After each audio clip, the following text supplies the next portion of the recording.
L'État est en grande difficulté financière. Il est au fond du trou. Et du coup, eh bien, il cherche partout où il peut récupérer de l'argent, notamment au travers de la fraude fiscale et de la fraude sociale. Et vous allez voir les chiffres de ce que l'État arrive à récupérer, c'est hallucinant.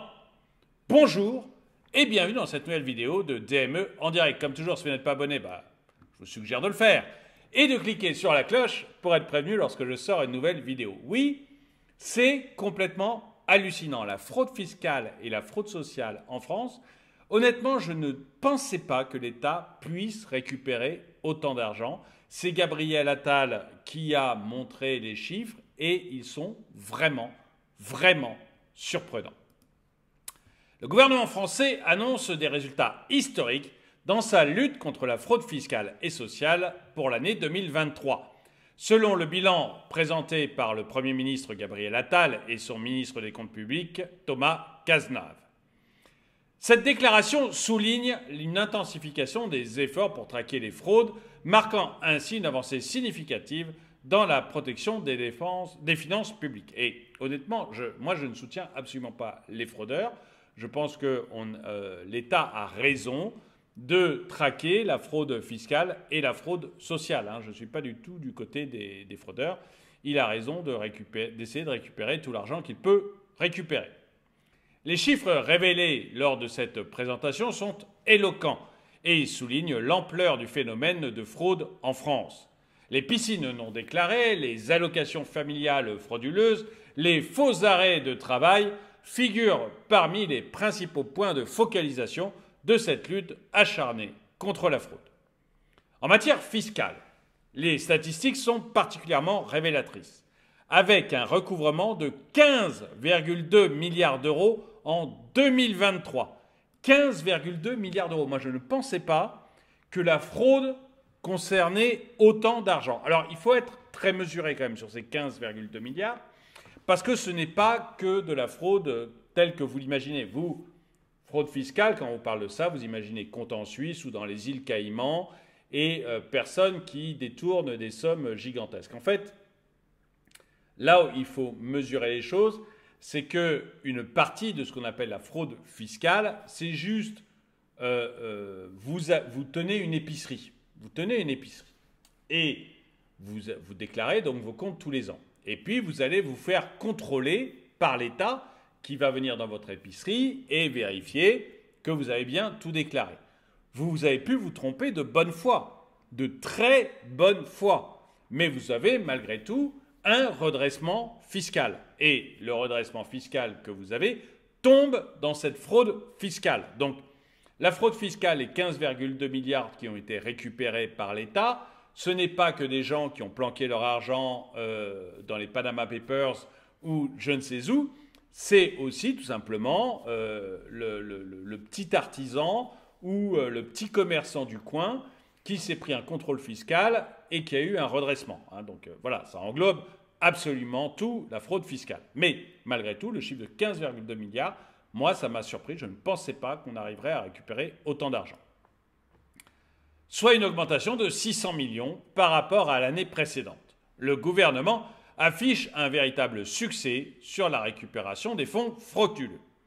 Cette somme dépasse même 3,5 milliards le chiffre de 2019. Donc il y a vraiment, démontrant ainsi une progression significative dans la lutte contre la fraude fiscale, il y a vraiment un État là qui va vérifier l'argent, parce qu'il y a l'artisan commerçant dont je vous parlais, mais il y a aussi l'argent planqué dans les Panama, au Panama, dans les îles Caïmans ou je ne sais où.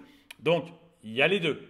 Donc, il y a vraiment aussi un État qui met les bouchées doubles sur les contrôles fiscaux et les bouchées doubles aussi sur la recherche de l'argent totalement frauduleux. D'ailleurs, j'aimerais bien, moi, qu'on distingue les deux. C'est-à-dire que l'État puisse nous dire, voilà, j'ai récupéré tant d'argent dans les îles Caïmans, à Jersey, à Guernesey, etc., chez des gens franchement malhonnêtes, parce que quand vous avez de l'argent dans les îles Caïmans, c'est pas un hasard, voilà, il faut le dire, c'est pas un hasard. Donc là, des gens qui sont franchement limites. Et j'ai récupéré tant d'argent chez l'artisan commerçant du coin qui s'est trompé dans sa comptabilité. J'aimerais bien qu'on me donne les deux chiffres, je trouverais ça beaucoup plus intéressant. J'aimerais savoir ce que vous en pensez. J'ai peur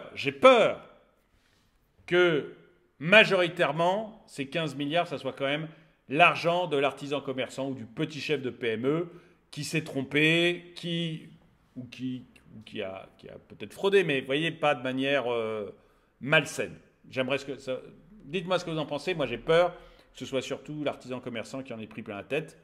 Mais je ne suis pas sûr. Et on n'a pas de moyen de connaître la différence entre les deux. Enfin, nous, on n'a pas de chiffres entre les deux. Les mesures mises en place ont permis d'intensifier les contrôles fiscaux, dans ce que je vous disais, en particulier sur les gros patrimoines. L'augmentation de 25% des contrôles fiscaux en 2023, ainsi que l'augmentation de 30% du nombre de perquisitions fiscales, témoignent de l'engagement ferme du gouvernement à traquer la fraude sous toutes ses formes. Donc, vous voyez, il y a quand même eu 25% de contrôles fiscaux en plus, ce qui montre, du coup, c'est logique qu'on récupère autant d'argent. Mais encore une fois, moi, quand on regarde ce genre de choses, ça ne me gêne pas du tout. Je serais plus indulgent avec l'artisan commerçant en disant, bon, bah écoute, tu t'es trompé une fois, ok. Donc, l'inspecteur des impôts te montre exactement comment faire pour que tu ne te trompes pas deux fois. Et à la deuxième fois, on t'aligne bien comme il faut. Donc, tu vas nous payer déjà ce que tu nous dois sur la première erreur, mais on ne te met pas de majoration, de pénalité, etc. parce qu'on estime que tu t'es trompé. Par contre, la deuxième fois, tu vas manger, mais bien comme il faut, quoi. Donc, refais pas l'erreur. Vous voyez, je serais assez partisan de ce genre de choses. Alors qu'évidemment, celui qui commence à jouer avec les îles Caïmans, avec le Panama, avec des trucs comme ça, dire, écoute, Coco, tu as joué. Visiblement, ton cas à toi, c'est pas l'artisan qui s'est trompé dans les comptes, c'est le gars qui essaye de faire de la manipulation fiscale. Donc, tu morfles tout de suite. Voilà. Je trouve qu'il faudrait aménager les choses. Mais on est d'accord, hein, c'est légal d'avoir de l'argent dans les îles Caïmans, mais ça montre un autre état d'esprit.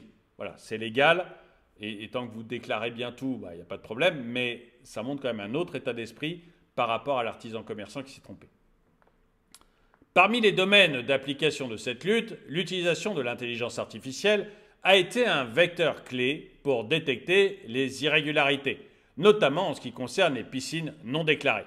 Grâce à cette technologie, pas moins de 140 000 piscines ont été identifiées. 140 000 piscines non déclarées, générant ainsi une recette supplémentaire de 40 millions d'euros au titre de la taxe foncière, selon les déclarations de Thomas Cazeneuve, ministre des Comptes publics. Alors, vous savez que maintenant, ils ont fait toutes les piscines. Il y a même eu une brigade financière qui est partie à Toulouse pour regarder tout ça.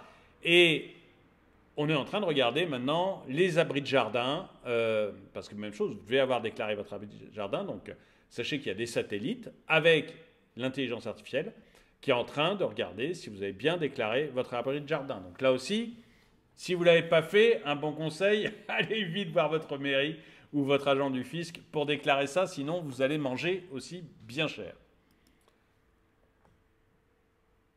Les contribuables concernés ont été contactés par la Direction générale des finances publiques, la DGFiP, afin de régulariser cette situation. Allez,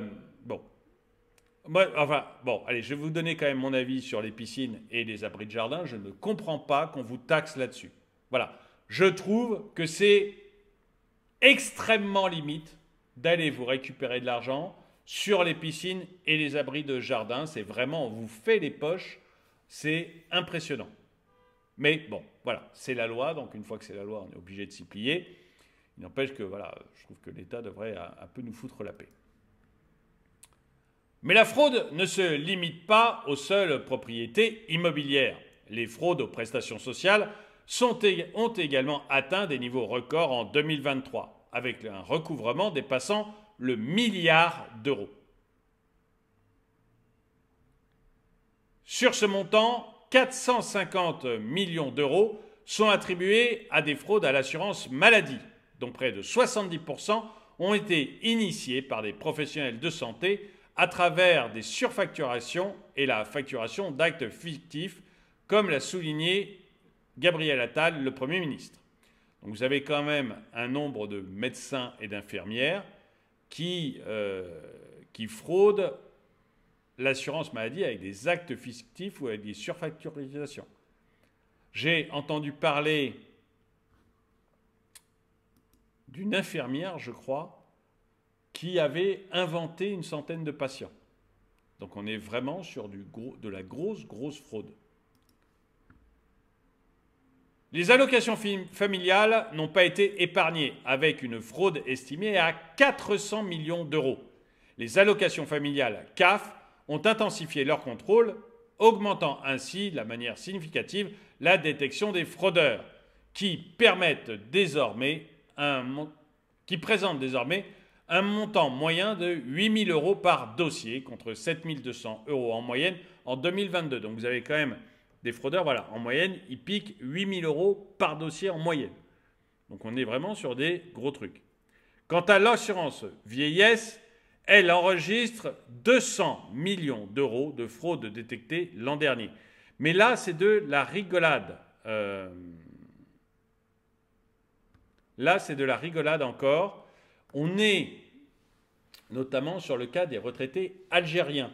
Je vais faire une vidéo spécialement là-dessus parce que on a une fraude massive, mais massive, de retraités algériens qui donc sont en Algérie.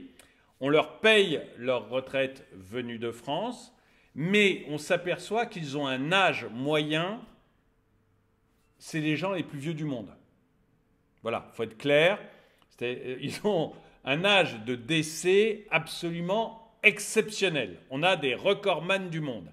Et du coup, il y a deux solutions. Soit en Algérie, on vit spécialement vieux, et ça veut dire que l'Algérie a des hôpitaux au top niveau, soit on est en train de se faire arnaquer par des familles entières de voleurs qui prétendent que papa ou maman est encore en vie alors qu'il est décédé depuis 10 ans. Et ça, malheureusement, on n'arrive pas à le contrôler. Parce que l'État algérien ne veut surtout pas contrôler ce genre de choses. Donc là, donc ce n'est pas encore considéré comme une fraude, parce qu'on n'arrive pas à repérer ça. Enfin, on n'arrive pas à le contrôler, tout simplement. Mais je vous fais une vidéo spécialement là-dessus, parce que vous verrez que ça concerne quand même beaucoup de monde. Des grosses arnaques tous les ans, et que l'Algérie est particulièrement ciblée, parce qu'on n'a pas les mêmes problèmes avec d'autres pays. Gabriel Attal a aussi révélé que son administration avait identifié pas moins de 5 millions d'euros de faux arrêts de travail vendus en ligne. Donc ça, vous savez, c'est soit des faux médecins, soit des médecins extrêmement indélicats.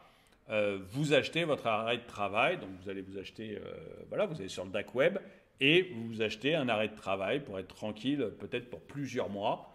Et le médecin ou carrément le faux, lui, il touche la petite argent que vous avez payé et vous avez plusieurs mois pour lesquels vous n'avez pas à bosser et pour lesquels vous êtes payé. Cette découverte soulève des préoccupations quant à l'étendue de la fraude sociale et à sa sophistication croissante, avec des fraudeurs exploitant des canaux numériques pour dissimuler leur activité illicite. En plus des faux arrêts de travail, les fausses ordonnances médicales sont également devenues un véritable fléau, représentant une fraude estimée à 11 millions d'euros en 2023. Ces chiffres alarmants mettent en évidence la nécessité d'une action urgente pour contrer ces pratiques frauduleuses et protéger l'intégrité du système de sécurité sociale français. Parce que, si vous voulez, l'une des raisons pour lesquelles je suis contre la fraude, c'est que la fraude, malgré tout, ok, on est pressuré. On est complètement pressuré par l'État, que ce soit fiscalement ou socialement. Là-dessus, on est d'accord. Il y a une énorme pression. Mais si on veut que le système marche au minimum, il faut arrêter l'ensemble des fraudeurs. Parce que soit ils fraudent, en fait, c'est des gens là qui vont toucher de l'argent que vous payez par vos cotisations.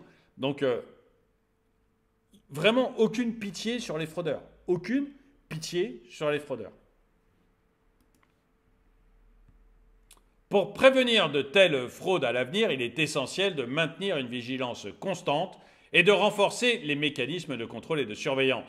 en instaurant des processus de vérification rigoureux et en intensifiant les sanctions contre les fraudeurs.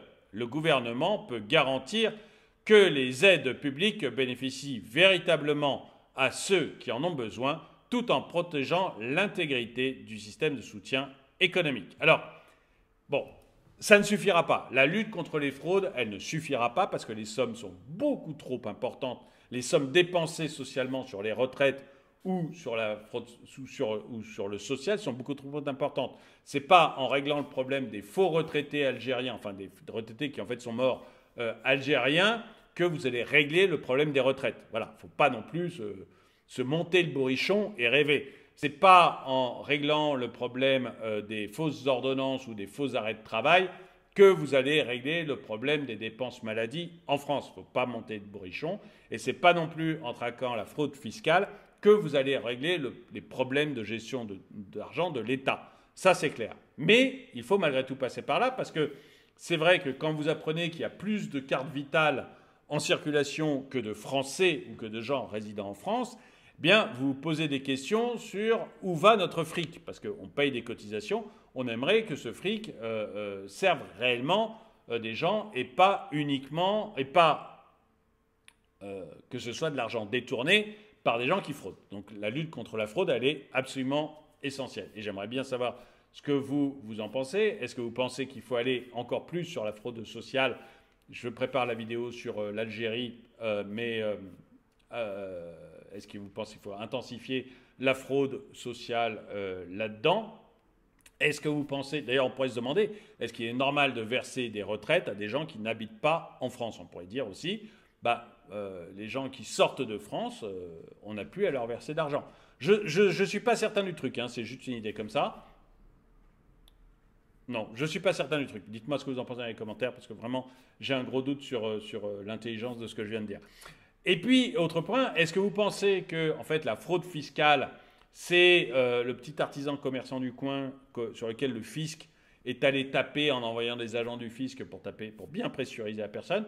Ou est-ce que vous pensez qu'on va de plus en plus chercher l'argent qui est planqué à Jersey, à Guernesey, dans les îles Caïmans ou au Panama? Dites-moi ce que vous en pensez dans les commentaires. En tout cas, merci d'avoir regardé cette... Et est-ce que vous êtes encouragé en fait en voyant que l'État s'attaque vraiment à ce problème-là, qu'il y va à fond et qu'on récupère de plus en plus d'argent? Est-ce que c'est pour vous, est-ce que c'est une bonne nouvelle? Dites-le moi dans les commentaires. En tout cas, merci d'avoir regardé cette vidéo. Mettez-lui un pouce vers le haut, commentez-la, partagez-la. Merci à tous ceux qui soutiennent la chaîne. Et moi, je vous dis à très bientôt.